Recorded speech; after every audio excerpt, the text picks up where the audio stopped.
Looking for a protein shake that tastes as good as it performs? Meet Rockin' Protein Max. Packed with 50 grams of fuel, it'll help you keep up when your day won't slow down.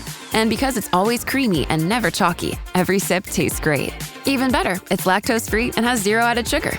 It's not every day you find a protein shake you actually want to finish. Catch Rockin' Protein in the dairy cooler at a store near you. Rockin' Protein and Shamrock Farms are registered trademarks of Shamrock Foods Company. Mommy. A Lego Duplo set is a gift that always clicks. And clicks.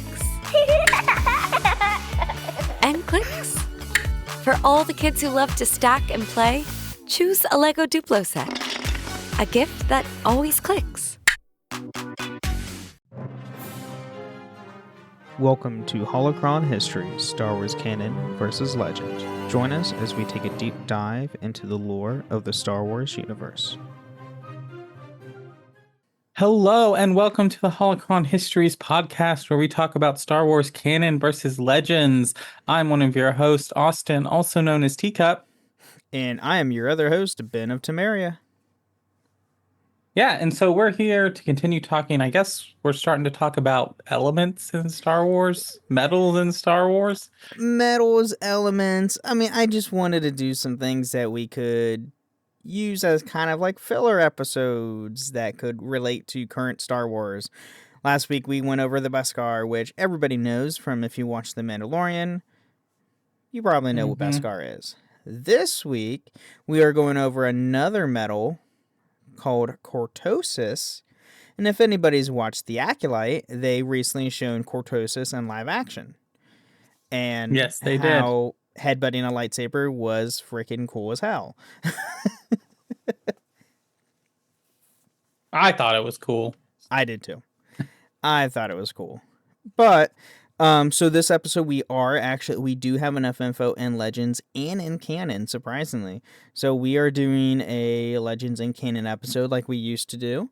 So first off, we always go with the Legends material. So Cortosis ore was a very rare, brittle, fibrous material and conductive properties in which would cause lightsabers to temporarily short out upon contact. This effect made Cortosis useful material for anti-lightsaber melee weapons, though with repeated strikes, a lightsaber could be cut through it. Cortosis, due to its energy-resistant properties, was also resistant to blaster fire. So, much like Beskar in Resistance, except it will eventually break and then it shorts out lightsabers. That's essentially the main difference. Mm-hmm. So Cortosis... So Beskar... go on. Beskar is more durable. Yeah. But Cortosis has the added benefit of negating lightsabers. Yes, exactly. So, Cortosis ore was used extensively in Shadow Trooper armor, as well as CB3 Cortosis battle droids during the Clone Wars, and the Force-using group known as the Yensari. The Cortosis used for this armor was smuggled out of the Bespin Cloud City. The clouds of the Imperial Palace was also lined with Cortosis ore. It would also be used to strengthen Starfighter and capital ship hulls, and was woven into battle armor. So, yeah, there was a lot to digest there. So, Shadow Troopers and Legends were epic and awesome. Mm-hmm. CB3 Cortosis battle droids were essentially like B2s in model shape, but they were just made out of Cortosis, essentially, or coated in Cortosis. Right, that makes sense. Now, the Jinsari, which I was not aware of, looking here, were an Order of Force users from the Subari system who arose during the Clone Wars. Their name was Sith for followers of the hidden truth. The philosophy and methodology was a blend of Sith and Jedi teachings. So, and their hierarchy was loose and reasonable in the Jedi Order. So they were kind of a mix between the two, in a way. So, Cortosis was expensive to mine because it was so rare and it had to be absolutely refined. Pure, unrefined Cortosis ore was unexplained reasons energized, killing anyone who touches it with their bare skin, even huts who had energy resistance enzymes in their sweat. Miners had to have filtering equipment or else the cortosis particles would accumulate in the systems, causing their loss, sickness, and eventually death. The substance was energy resistant, meaning energy tools such as plasma torches were vitally useless. The brute force of hydraulic jacks were used to mine it, though it quickly wore the head of the jack to uselessness, and the dust would clog the pistons. Pockets of highly combustible methane gas often form near cortosis deposits. So, mining this stuff was a pain. Essentially what it comes down to. Mm-hmm. Not only could you not use plasma cutters because they're energy resistance, they were energized themselves to where you can't even barely touch it with your own skin. Or you die. Yeah. Hence why you don't normally see this stuff. So the most valuable type of cortosis was the purified variation.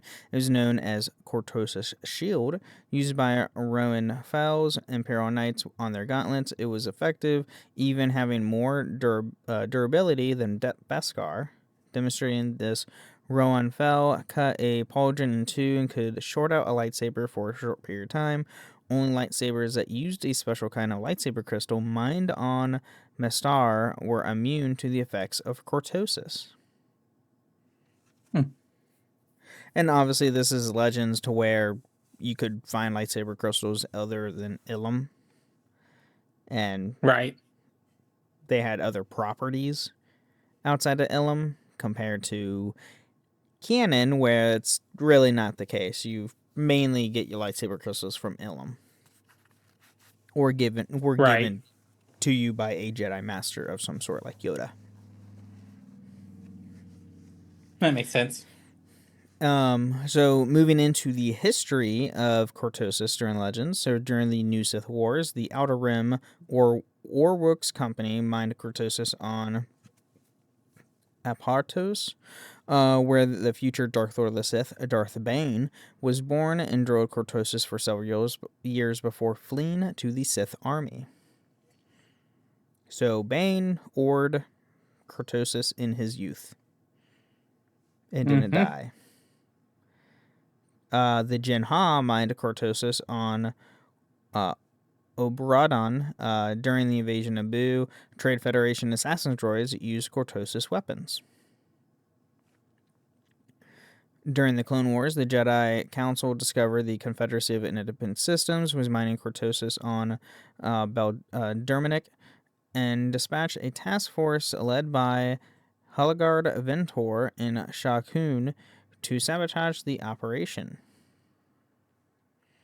Jedi Master Mikhail Geist owned a Cortosis vambrace and used it to educate Padawans about lightsaber-resistant materials. I mean, that's smart. How many lightsaber-resistant materials are there? Fair point. That's a very good question here. Besides Beskar? Let's think about, because this is Legends. So, you have Legends. You have Cortosis, Beskar. Mm-hmm. I guess let's count the Zillo Beast hide. Yeah. And then vibroblades. I can't remember if they're actually made of Cortosis or not, or there's something about the metal of like the swords, like especially in KOTOR, that are woven and they vibrate at a frequency that resists lightsabers. So here is a list of.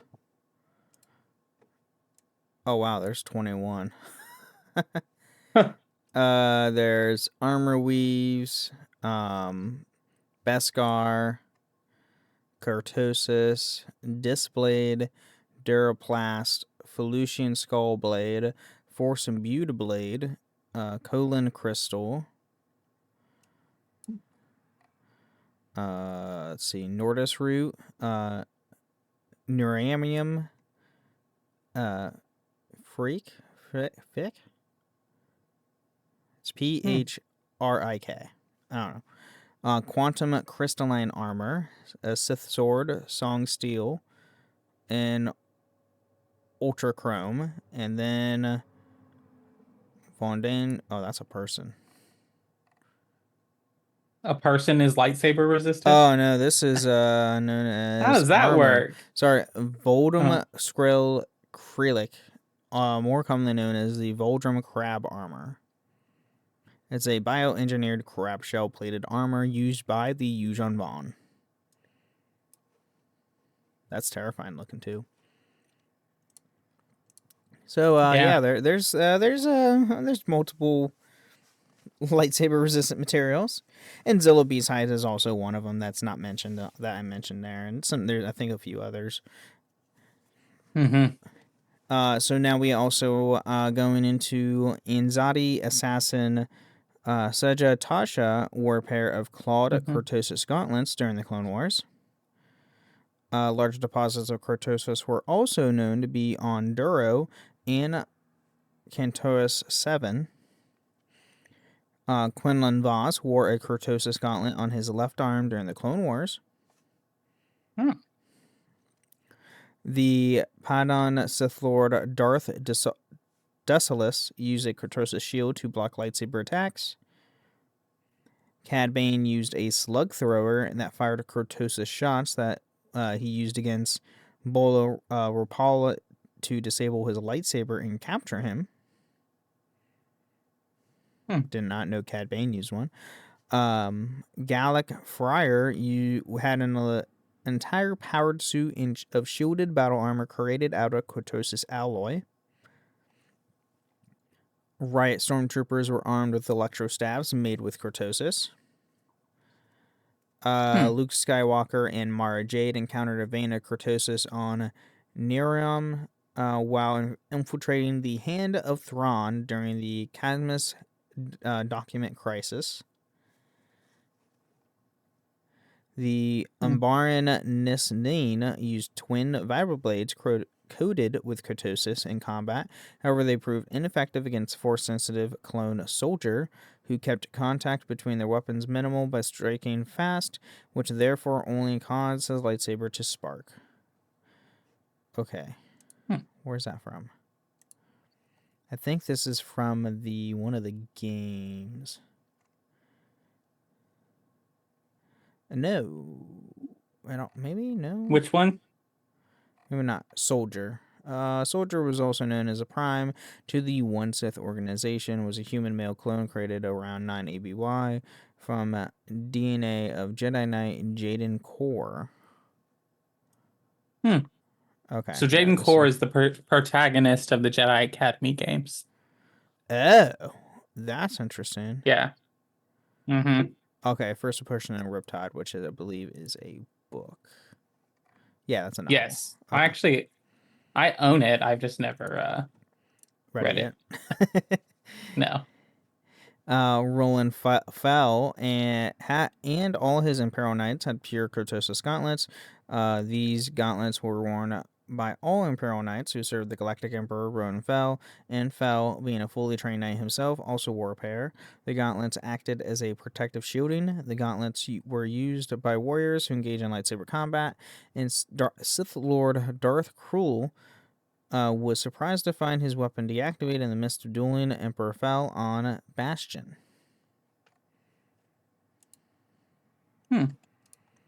That's cool.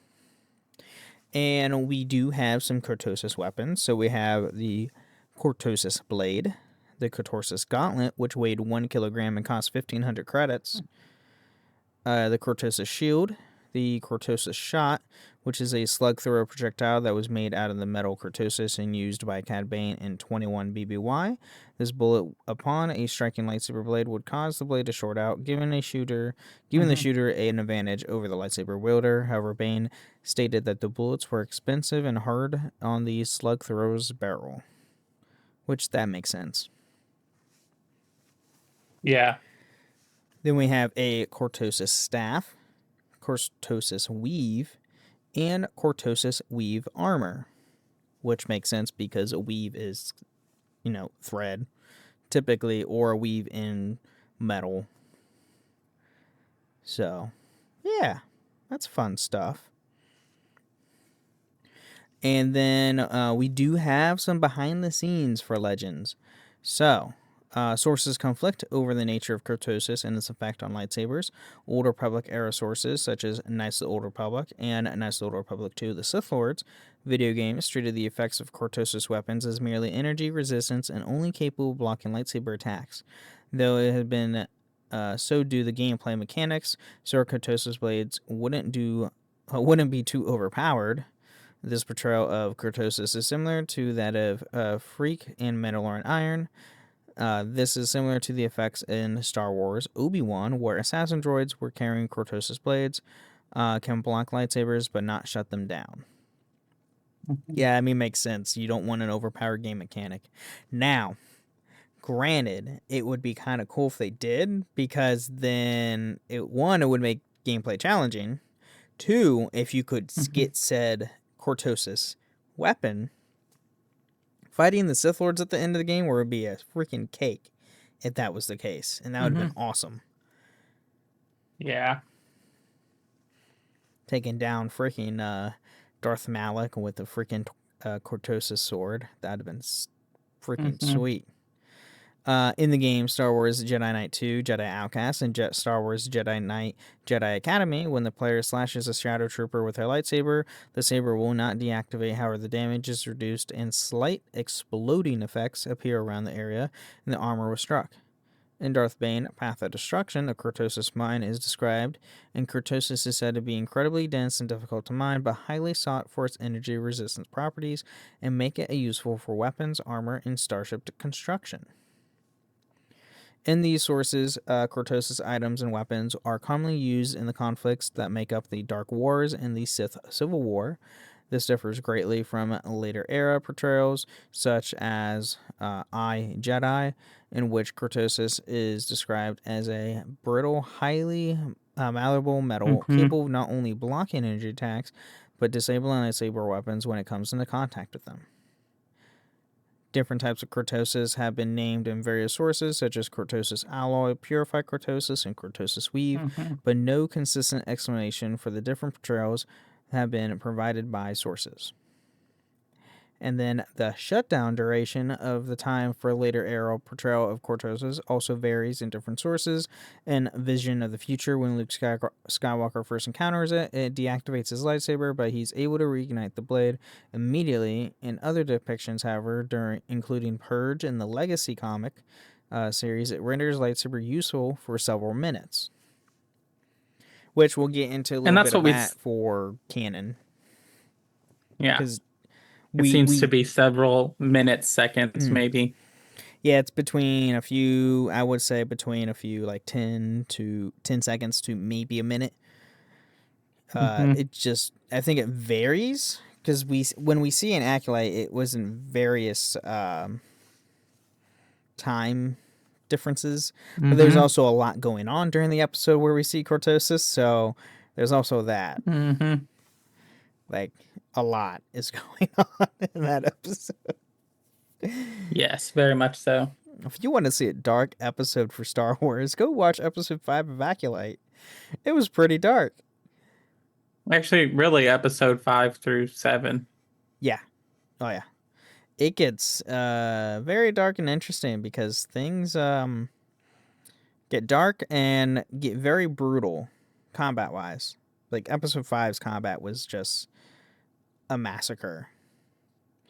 Like, you think Order 66 was bad, go watch this, because this was, I think, more brutal than Order 66. Ben, no. No? No. Okay. No. For one person. No. Doing that for an... No. No? No. Are you... No. I'm talking about just scenes in general in the film, not as an event. Okay, if we're talking about Order 66 in, like... I don't know. We've seen Order 66 so many times. I know, we've so seen many it different... too many times. Okay, if we think of Order 66 in just Revenge of the Sith, I mean, we just see scenes of I mean, we see, yes, a lot of Jedi die and explode and whatnot over the course of like a few minutes. But like this entire episode, one guy was destroying an entire platoon of Jedi by himself in very bad ways. I don't know. Yeah. It's not more brutal than... It's on par. There we go. It's on par with Order 66. Slightly below. Okay. More brutal? More brutal? Those Jedi at least had a fighting chance. Well, yeah, I'm just talking about like fight scene in general, because we see a neck snap on screen for once and hear it for one. Yeah. And we also see a Jedi shish kebab and then decapitation. Yes, I'm aware. I'm just saying that like it is not more brutal than Order 66. Okay. One, Order 66, dozens of children are murdered. That's fair. Okay, understandable. I forget about the children, even though there's one famous. And second, yeah. And second, just everything else, like even like Order 66 from Jedi Fallen Order's perspective, while not like more like physically brutal, is still heartbreaking. Yeah, that's fair. Okay. Yeah. Okay, it's not as brutal as Order 66, but it's still brutal and dark. I'll give you that. I'll give you that. I was just trying to think of something that would be like somewhat comparable, but the only thing that came to mind was Order 66. Yeah. But with that being said, let's take a quick mid break. All right, let's do it.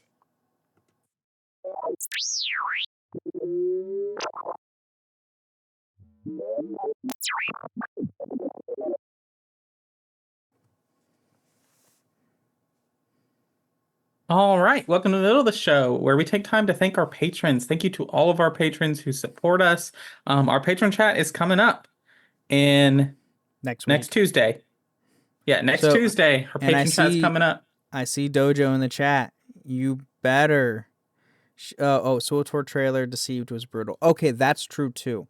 That is fair. SWTOR trailers were great and brutal, and they're freaking fantastic.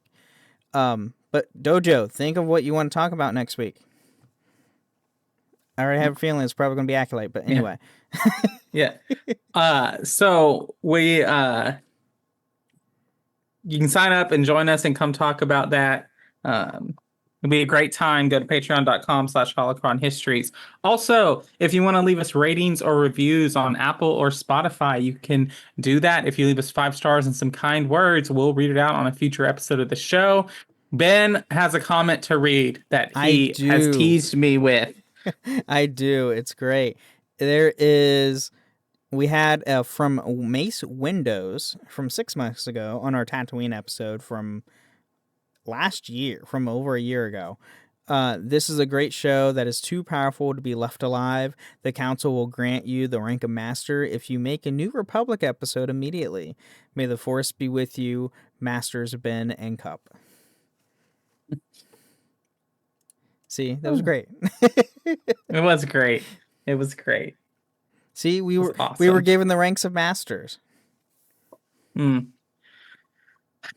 is no longer outrageous and unfair. Exactly. Yes. Yes. I too do not like sand. That's not true. I love sand. I hate sand. But so there's it gets everywhere. So thank you. Thank you, Mace Windows, for that comment. We greatly appreciate it. You can check us out on Discord. You can check us out live every Tuesday at Ben of Temeria or twitch.tv/Ben of Temeria. You can find us there. Come chat with us. Come hang with us. Cups Podcasting and more Discord. Ben and Friends Discord. All the Discords. We are fastly approaching the release of Star Wars Outlaws. We are. That comes out in about 4 or 5 weeks. 4 to 5 weeks. Mhm. Yep. Outlaws is I coming don't at think fast approach. I don't think I pre-ordered the like deluxe edition or whatever. Oh, okay. I got so standard edition comes out August 30th. Deluxe and gold editions come out 3 days early on the 26th. Yeah, I'm tired of this 26th, like 27th. pre-order the deluxe. I'm tired of this early access stuff. But anyway, I know. It's a Ubisoft thing. they're just trying to boost. No, Well, it's only for Star Wars, actually. They only did it for Star they Wars. did it for Assassin's Creed's not early day. Shadows is. I've heard rumors that Shadows is going to be their gold edition will be 3 days early. No, I haven't heard anything yet. I have the collector's edition. Okay, well if you, I haven't heard anything about that yet. but yeah, so that's fine. It's just to boost sales of those. Yep, it's just sales Higher boosting stuff. editions. That's all it is. But they did it with Starfield True, that's Bethesda and Madden. That's EA. EA always does that. Yeah, but that okay. It's too much. It's too much. It's too much. Just same day releases. We don't want anything else. I'm just mad because I'm going to spend like nearly $600 on video games this fall. Yeah, and I might have already done that. So not on video game. Well, not yet. I will be doing that. I have the collectors of Outlaw. I have gold edition of Outlaws. I have the collector's edition of Gundam Breaker 4, the collector's edition of Shadows. I guess that's it. I don't know. I only have those 3 major games for myself. Well, see, I thought about just getting Ubisoft Plus and saving myself paying for 2 games. But I also want to own my games, which is why I want the collector's edition for my physical copy. Yeah. I'm obligated to get the collectors because I have the collectors for all the other AC games. So I'm obligated. Okay. All right. Well, this is a Star Wars podcast. This is true. They didn't do collectors for that one, which sucks. But anyway, let's go on back into more Cortosis. Yeah. I wrote a little song to remind you, Choice Hotels get you more of the experiences you value. The Cambria Hotel's got it all. A rooftop bar, have a ball. Bring a date, your squad, or even your mom. Book direct at choicehotels.com. All right, we are back in Yes Dojo. There's not really any doubt about the topic. I already knew it was going to be Acolyte because of the season finale and all that. And I know you, so... So, we are now in canon for Cortosis. So, in canon, Cortosis was a metal that could be found in the planet of Denzo and Movik. Has a J at the end, so it's kind of weird. And yeah, that's a major difference right there, is the metal is found on these 2 planets, and they're not on those planets in Legends. So, Cortosis was a metal that had a very high energy absorption rate and transmission coefficients, which allowed even the energy of a blaster bolt to be dissipated upon contact. One of the strongest materials in the galaxy, Cortosis could even withstand the blow of a lightsaber and briefly short out its blade. It can also redirect the heat of explosions, as discovered when General Anakin Skywalker attempted to collapse the entrance of a Cortosis mine, and the resulting explosion breached through Bovik's crust. Apart from the physical properties, Cortosis could also affect a Force-sensitive abilities to use the Force, as helmets made from the material isolated wearers' thoughts and prevented others from sensing them.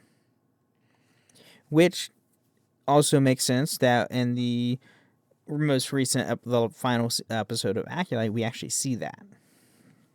Mm-hmm. So think of Magneto's helmet, to where Professor X couldn't get into his head, kind of a thing, or even find where he's at. So despite these advantages, very similar. Yes. Despite these advantages, Cortosis was very fragile in its natural state, making it normally useless as armor. However, it is possible to, with effect, turn Cortosis into an armor. When faced with an example Cortosis armor, the Chiss tactician Mithra Udorodu, or Thrawn, theorized that the Cortosis was woven into an armor network as part of the defense matrix, thereby ensuring the incoming energy weapon, such as a blaster shot or a swing of lightsaber, was displaced throughout the entire armor network. Nevertheless, Cortosis armor had difficulties with prolonged energy attacks, such as those of lightning guns, which would overload the material, as well as brute force strikes, which could shatter it. Because it's very brittle. Right. Many of the best suits of Mandalorian armor utilize Cortosis weave, an energy-resistant mesh composed of Cortosis ore. Cortosis could also be forged into a Cortosis staff or sword, melee weapons that retained the defensive properties of Cortosis, while Cortosis weave was additionally used in the creation of the Cortosis shield. So, very much like with Legends with that instance. Except that Mandalorians used it in their armor.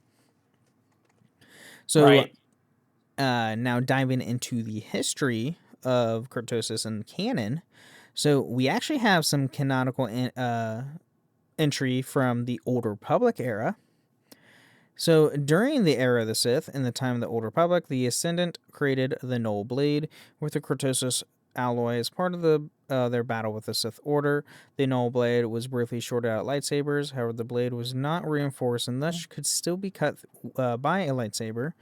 The blade was never completed before the Ascendant were slaughtered by the Sith. Interesting. Right? What are the Ascendant? That's what Ascendant was a cult aligned with the dark side of the Force, sought to recreate the power of the Force through with technology. The fight against the Sith, the cult was obsessed with powerful and dark technology, some of which later archaeologist Chili Lon Alfra, or Dr. Alfra, claimed to be too dark even for the Sith, who decried the Ascendant as heretics. So this is going to be in the Dr. Alfra comics. Right. So they do talk about Old Republic, but mainly in the comics, just not as a high point. Like, I think the only time Old Republic is mentioned as an era so far in canon, besides like little references here and there, is mainly from the Dr. Alfra series of comics, because she goes and finds all these archaeological digs to sell them. Right. So next up is the High Republic era. So during the High Republic era, this quote-unquote Sith, he doesn't consider himself a Sith, known as the Stranger, wore a gauntlet and helmet forged from Cortosis. The mask enabled him to keep his identity hidden from others, including his apprentice, Mayho Anasea, right? Anasea? Yeah. In a lightsaber duel on the planet of Kofar. The Stranger incorporated his Cortosis gear into his unconventional combat style and used it to a great effect against several Jedi who found their lightsabers brightly short-circuited upon contact with the enemy's gear. And then they died. The Stranger's helmet also protected against telepathy, thank you. Stating that removing it will allow a Jedi Master Soul to read his thoughts. Despite his effectiveness in disrupting lightsabers, the Stranger's Cortosis armor was valuable in more direct physical blows, as Padawan Jiki Lon was able to smash his helmet with several blows from a hilt-over lightsaber, while Yord Fandar successfully destroyed his Cortosis gauntlet with a similar attack, while the Stranger would briefly lose his helmet in the struggle, revealing his public identity as of Quimir? Yeah. Quimir or something like that, yeah. Yeah, Quimir. To his foes, he reclaimed the mask before making his way to May's unconscious sister, Osha Anasea. They had a different name for her, which is weird. Verosha? It's her full name. May and Oh. they have full names. Oh, that's her full name. Okay. I don't remember them ever saying their full name. It's very briefly. Okay. That makes sense. And yeah. And go watch this episode because people don't live after this. And he No, does they do not. And that he does actually reforge his mask. He does splice it back together, solder it together or whatnot. So he could use it again. But yeah, if you want to see someone headbutt a lightsaber in mid combat and take out like 12 Jedi in one episode, yeah, go watch episode 5 of The Acolyte. It's a very. It was an episode I was not expecting. That's for sure. So, moving on to the Clone Wars. So, during the Clone Wars, the Greeks who used Cortosis for energy management told Count Dooku of the effective way to use Cortosis against the Galactic Republic. By specifically weaving Cortosis fibers within a protective matrix, it was possible to create armor that was both durable and immune to blaster fire. The Cortosis armor was redirected with the energy of a lightsaber back onto itself, causing the lightsaber to temporarily shut down upon contact. Duke Solha was placed in charge of creating a series of B2 series super battle droids equipped with the armor, and under the supervision of Darth Sidious, clone trooper armor that could be used for Order 66. Yeah. And Dojo says in chat he was expecting episode 5. Okay. We'll get into that next week. This was discovered by Padme Amidala, Anakin Skywalker, and the Chiss Thrawn, who proceeded to destroy the clone trooper armor and sabotage the battle droids so they would overheat minutes after activating. However, to ensure the CIS could not use its mines, Skywalker rigged them to explode with Mokfi's lava flows instead of the Cortosis in the ground, redirected the heat across the world, devastating it. Oh, that's great. Not only did it destroy the mine, he also devastated the planet. Oh, that's wonderful, Anakin. Also during the Clone Wars, the cyborg business analyst Count Dynamis Vinian had a Cortosis mesh skin grafted installed on his body. Years after, in the Imperial era, when Vinian was attacked by the Jedi in hiding Kanan Jarrus in the tweak pilot Hera Syndulla, the Count was able to utilize the graft to conduct energy from a blaster bolt fired by Syndulla into Jarrus, who Vinian was holding at the time. Yeah. And then now on to the Imperial era. So the TAG Corporation used Cortosis to produce the TAG Protoblade, a plasma blade weapon intended to replicate a lightsaber in 3ABY. The Protoblade took form of a gauntlet form, which the blade extended and energized with the plasma. The gauntlet was a Cortosis core to protect the weapon's wielder, but the core could cause the blade to lose power and cease function as a plasma weapon. Nonetheless, the unpowered TAG Protoblade remained lethal as an edged melee weapon. They tried. And then trapped within the memories, within her memories and the memories of Meryl by the Ascendants, spark eternal artificial intelligence, which was unleashed back in the galaxy during the Imperial era. Dr. Chele Lana Alfra was shown the Null Blade by Meryl in her memories. When she used a curved hilt lightsaber to strike the blade, she discovered it was neutralized the lightsaber, though it was only temporary because of the Cortosis. Later, the Spark Eternal used the Null Blade, which by that time was able to stand up to the lightsaber strikes against Darth Vader in the battle at Ananak Station and succeeded in shortening out his lightsaber. Vader, however, responded with a force push and removed the spark from Alfra's body. But again, that was the Dr. Alfra's comics. Right. And I think that this is a good example of like how just because you have like things that can counteract a Jedi and like maybe a lightsaber does not mean that you can guarantee victory against the Jedi because of the Force. And I think that this goes back to one of my favorite Rebels episode, which is the one where Kanan trains Sabine in the lightsaber. Oh, I love And she that tries episode. to use and she tries to use all of these Mandalorian tricks, and then finally Caden's just like, no, like, newsflash, Mandalore lost the war with the Jedi. You're not, like, you can't take shortcuts. You have to learn this the way. So, like, just because you have a Cortosis blade does not mean that you're gonna best a Jedi. Or Darth Or a Vader Sith Lord. himself. Right. Good luck with that. And then we do have one thing from behind the scenes. Cortosis first appeared in the Star Wars canon in A New Dawn, a novel by John Jackson Miller. It was published in 2014. In the Star Wars Legends continuity, it was appeared in the novel I, Jedi by Michael A. Stackpole, published in 1998. So Cortosis itself has been around for a decade. Yeah. Fun fact, I just recently read I, Jedi.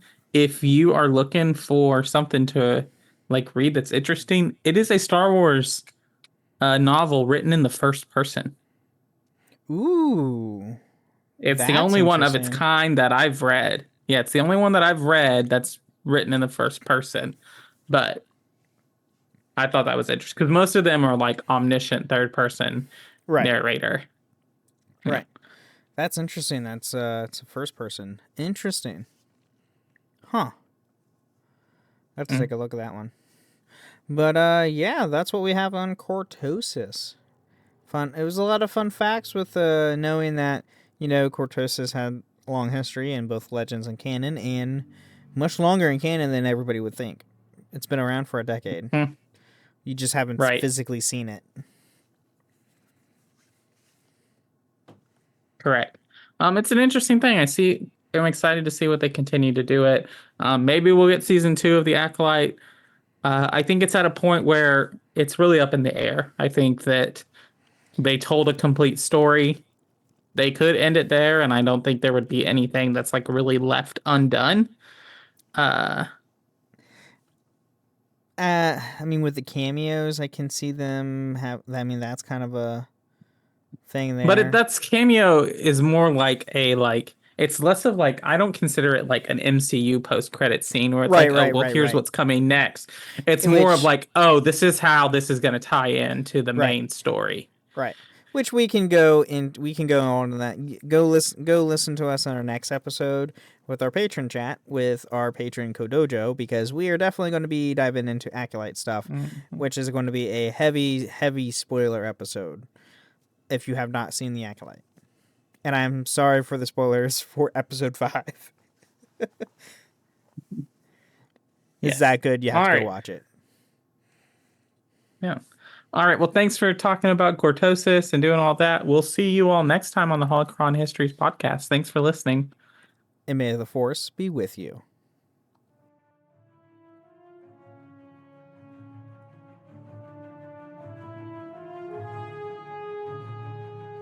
Thank you for listening to Holocron Histories, Star Wars Canon versus Legends.